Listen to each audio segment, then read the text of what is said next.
Welcome to One Word a Day. I'm Sophie, your pilot into the universe of Chinese. Let's continue exploring characters that start with one horizontal line on the top of the frame. Since we've talked about roof with chimney or without chimney, and now we don't have that roof anymore, but still we have the horizontal line on the top of the frame. And the rule for this week is starting from the top horizontal line, we connect it to something else. And what this something else is open for interpretation. And today's concept is one such abstracted concept that nobody knows for sure why this shape, this imagery, and which we can unpack in two ways at least, explains why this is 100. Okay, so bai is how it's pronounced. Simplified traditional looks exactly the same, which give us kind of a little clue of what this is about. We know the bottom, this box with one horizontal line, is the sun symbol. And what does the sun symbol to have anything to do with 100 concept? 100 is simply our sense of a quantity for human societies, I guess, transaction purpose, record-keeping purpose. Before Chinese imported Arabic way of system of 10 digits with the numbers as we universally use today. So this bai, this 100 concept, created from something. Okay, what that thing could be. Two interpretations. One is this top horizontal line simply means one. The bottom, two ways of explaining. One is it looks kind of like nose imagery. I'm not sure. I think we talked about nose. Maybe not yet, but long time ago we talked about nose character. That this is the nose nostril, kind of like the end, the tip of the nose, kind of like that, like this, and then kind of spread out. That's the shape, I guess, observed as a human nose. And then the full spelling of the nose would be have these two horizontal lines. That's kind of verticalized nostrils. Each of us is supposed to have two nostrils, right? So here we skip one of them. We're just left with one nostrils over there. And then this kind of U shape signifies the edge of the face. So basically here we are talking about a sense of self. We use the nose as a self-referral. Like most of us would think of ourselves.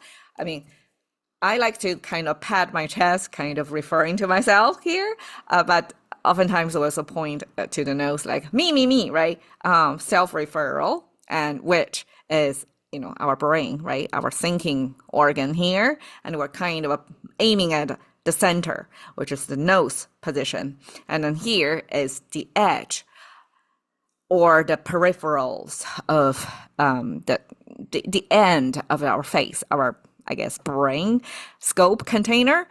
So that used to be sense of self pointing toward the nose.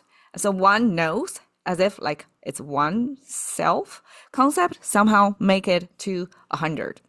Mystery. Unexplainable that way. And the second explainer is this kind of look like, but not exactly the character of white.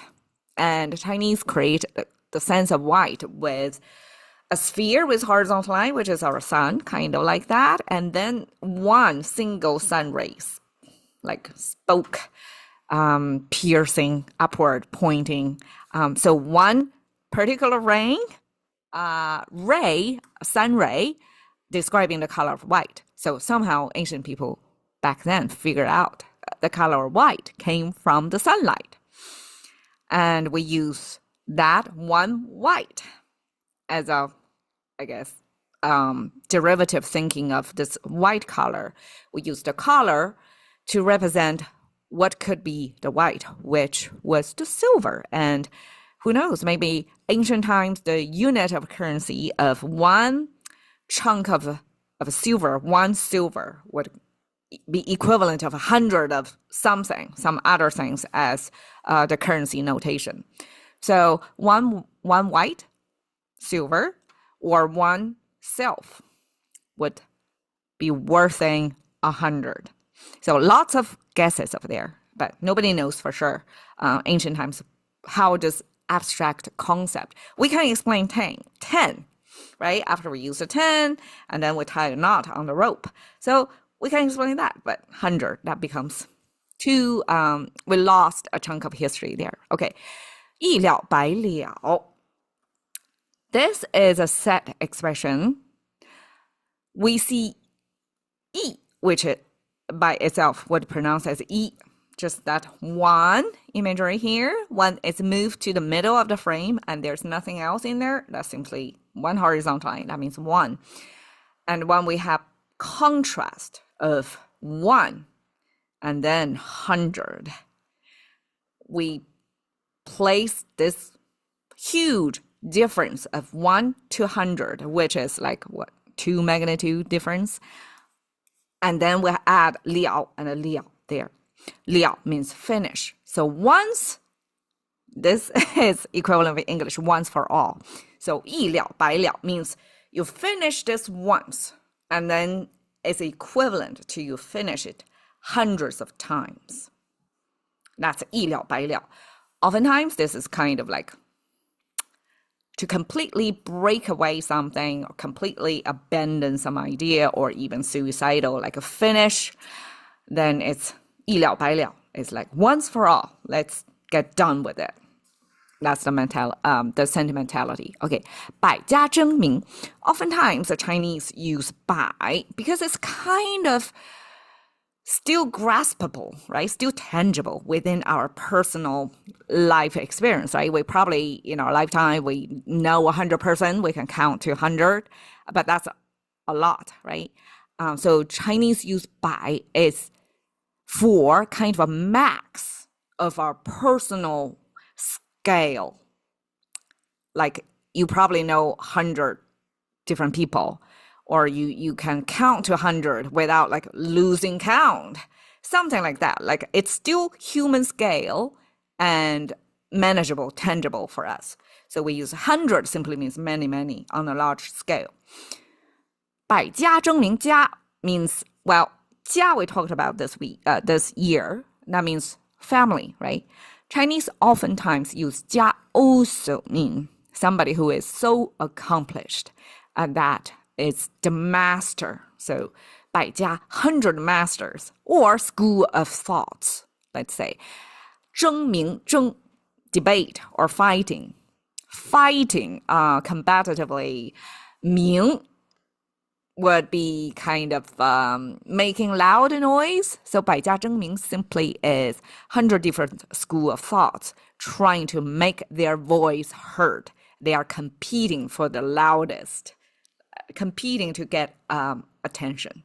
So that's 百家争鸣. It describes, oftentimes used to describe a particular era about 2,000 years ago in China, where we have Confucius, we have Mencius, and we have Taoism, we have art of war, all that masterpieces, like foundational thoughts and philosophies in East Asia was established in that glorious time. And it was actually a miserable time because it was warring time. It was not unity. Therefore, 百家争鸣, 100 different school of thoughts, stood up to say, okay, trust me, I have the right solution for our societal problems. Like I have the best system, something like that. So that's the time when freedom of thoughts, freedom of speech, freedom of competing to be adopted by the top ruler of the country. That happened. So that's our 百家争鸣 era. 百折不挠, okay. 百折不挠 simply means you encounter hundreds of setbacks. 折 simply is breaking points. So you are broken or failed 100 times. And 不挠, you're not going to give up. You're not going to just quit. So 百折不挠 simply describing this non-quitting attitude of. So again, we use 百 to mean huge scale that's imaginable on our individual personal level. It's a huge number. So here is simply American $100, which in 2026 probably doesn't mean much. That's 100. Bye. Thank you for your time. See you another day.